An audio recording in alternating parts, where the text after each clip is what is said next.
Hi, I'm VJ and ayan, may konting sharing. Konting sharing. So, kung makikita ninyo ang aking itsura, aking mata, ang aking hair, aking itsura, ayan. Medyo pagod ang person kasi galing po tayo sa labas. And it's been a long time since the last time na nakipag-socialize po tayo, especially with other people na outside of our circle. So, ngayon we're in the season of getting to know more people, connecting with them. And, ayan, nirequire kasi kami na magsuot ng white for our event. So, it's called Arc of the Centuries, Welcome Walk for Freshmen. And, well, we consider it as a blessing talaga na umulan, umambon. At naranasan ko na ulanin sa Maynila, ganyan. And ayun nga, sabi ko nga rin sa mga kakilala ko kasi never kong ginusto na mag-aral sa Maynila kasi malayo, and I just felt like pwede naman ako mag-aral na lang dito sa Cavite, ganyan. Pero since this is a different experience na, or different season, or different journey, kahit ano to, I want to do something different this time, ganyan. What we have in here is our merch. Look at this. Nagulat ako. Siguro hindi ko rin siya in-expect. May mga napanood akong videos dati ng UST. Hindi ko alam na welcome walk pala siya, pero yung tumatawid sila sa ARC. Tinatawag nilang Arc of the Centuries. And it's a tradition na rin pala ng university. So, nakita ko may mga payong sila doon. So, inisip ko, saan kaya makakabili ng ganon? Yung pala, nagbibigay sila ng merch. So, thank you so much po. Nakita ko lang kasi pagpasok ko ng room, inabot siya sa amin ng naka-fold, ganyan, naka-plastic. Tapos sabi ko, doon sa mga kasama ko, syempre wala naman akong kausap doon kasi wala pa talaga akong kakilala, ganyan. Isip ko, bakit may mga bag sila? Then I realized, hala, baka kasama dun sa merch na binigay sa akin kasi may naka-plastic. So I opened it. And then, meron nga akong bag na ganito kalaki. And it's cute. I love the color. Honestly, isa rin sa mga naka-affect sa akin sa pagpili ng school kasi favorite color ko ang yellow and black. And, fun fact, yellow and black is the color of our family business na JB and VJ Glass and Aluminum Services. Though ang color ng UST is gold, black, ganyan. Pero okay lang, kawin naman siya ng yellow. Pwede na, bakit? So, ayan, ito siya. And then they have the logo here. It says, Viva Santo Tomas. Tapos, bag raid tayo. Ayan, ito yung balot ng payong. At nagamit talaga namin siya kasi nga umulan. Although, kahit nakapayong kami, parang inuulan pa rin ako sa loob. Kami pala, inuulan pa rin kami sa loob. Ayan, ito siya. Pero grabe guys, basang-basa din kami kanina talaga. Parang kaming mga basang sisi. Alam, pumasok ako nag-eyeshadow pa ako kasi parang, okay, this is something new, ganyan. Eyeshadow pa ako. Pero hindi naman siya nahulas masyado. Napagod lang. Napagod lang. Tapos, ayun, mga basang sisiw kami. Tapos, ayan. Pero buti na lang may payong. This is the payong. Tapos nakalagay, Viva Santa Tomas. Buksan natin siya. Depindot naman siya. Ooh! Yan. Nakita niyo ba? Hindi nakikita. Kailangan nakita niyo.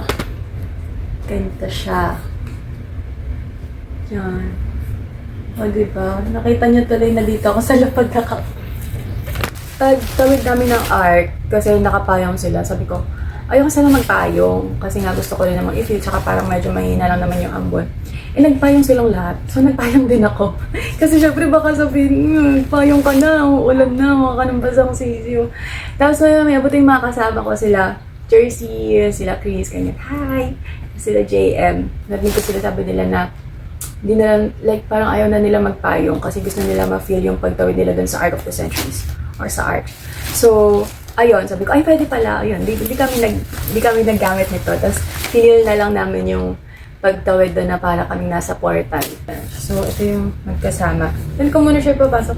Kasi, nabasa talaga siya, so kailangan ko siyang patuyuin. Ito yung extra payong namin ni Mama kanina. O, diba?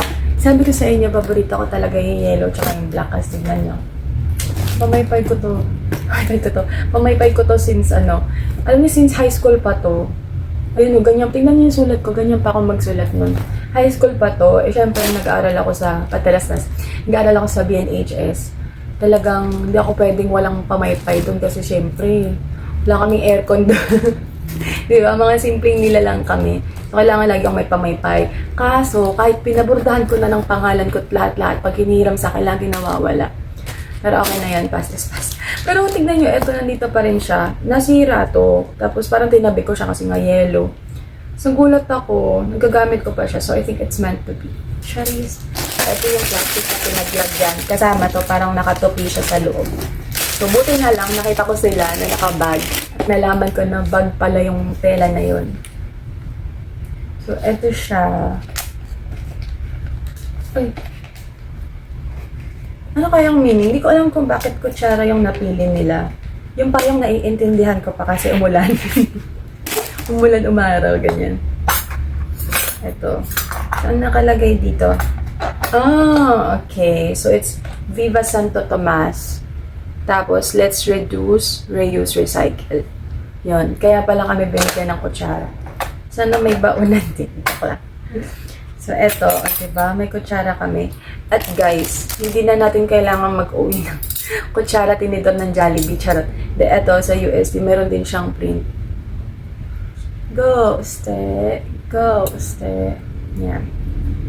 So, printed spoon and fork. Pero itatabi ko lang sila. Meron din silang pencil. Pero iniisip ko din bakit pencil hindi ballpen. Iniisip ko lang naman kung may meaning siya, okay. But I'm thankful sa mga pa-merch nila. So it's cute. Tapos may kasama rin siyang packed lunch. Ayan. So it says compassion, commitment, competence, and University of Santo Tomas. So, ayan ang kanilang merch. And thank you po dito kasi hindi ko sila gagamitin. Itatabi ko lang sila. Siyempre. Meron din tayo notebook. So, ito yung binuksan ko kanina. Itong iba, hindi ko pa binubuksan bukod sa payong tsaka sa bag. Ito binuksan ko kasi, syempre mahilig ako sa mga journal. So, naisip ko, baka may sulat siya sa loob. Pero, ayan, notebook siya. It's notebook. And it's yellow. So, it's kinda cute. All in all, ito yung kanilang mga freebies. Mata natin. And, by the way, I also want to share my outfit for today. Hindi ako masyadong, hindi ako masyado, kasi hindi talaga ako nakapag-video ngayon. Sa suot ko, kasi nirequire kami na magsuot ng white, and inisip ko din, ano nga ba susuotin ko? Tapos, buti na lang, nailala ko na ako ay may mga shirts, o diba medyo nag-loading na. Unti-unti nang nalalobat, pero ayan, tayo ay may collection, may shirt collection sa VJ Surrier. It's Wednesday today, kaya ito ang napili kong suotin. We go black on Wednesday. And tama naman na we go black on Wednesday kasi yung pants ko black, yung shoes ko black, tapos yung coat ko, sabi ko just in case umaraw or sobrang lamig, nag-coat ako. So it's black. And ito yung white kasi we are required to wear something white. So this is part of our VJ Surrier shirt collection, and meron tayong from Monday, Tuesday, Wednesday, Thursday, Friday, Saturday, Sunday na shirts, and Boss Babe, tapos Work in Progress. Yon. So kasama nyo sila sa araw-araw. And I think even with your friends, squad goals, ayan, so mamili lang kayo ng araw nyo, ay pwede nang suotin, pwede na kayo mag-matchy-matchy. So, that's all. Ano pa ba? Ano pa bang mga ganap namin ngayon? Yun. Ato, alam nyo ba, guys? Noong nandun kami sa, like, nakapasok na kami sa pavilion, parang tinatawag nilang QPAV. syempre may mga freshmen. So, andun yung mga first year college ata, ganyan. Tapos sila, meron silang, may mga pailaw sila, may patunog sila, ganyan. Tapos kami, nagulat kami. May mga nasa graduate school. Kasi ang tahimik namin, tapos yung mga damit namin, iba-iba, pero like pare-pareho kaming white. Pero wala kaming uniform, of course. Tapos, wala kaming pailaw, wala kaming paingay. Tapos yung energy namin, guys, alam niyo yung parang mga retired. Nakakatawa kasi, nakakatawa in a way na naiintindihan kasi namin kung bakit ganun yung level of energy namin. Kasi syempre, nagwo-work na karamihan sa graduate school students. So, at kami, kahit pa paano, napagdaan na namin yung ganong experience or ganong excitement. At ngayon, na-excite pa rin naman kami. Medyo medyo nonchalant lang ako. So, I think it's one of the most memorable event that I've seen. So, I think that's all. Hindi ko alam kung ba't ko pa pinapahaba. Lobat na nga ako. But that's all today. Thank you!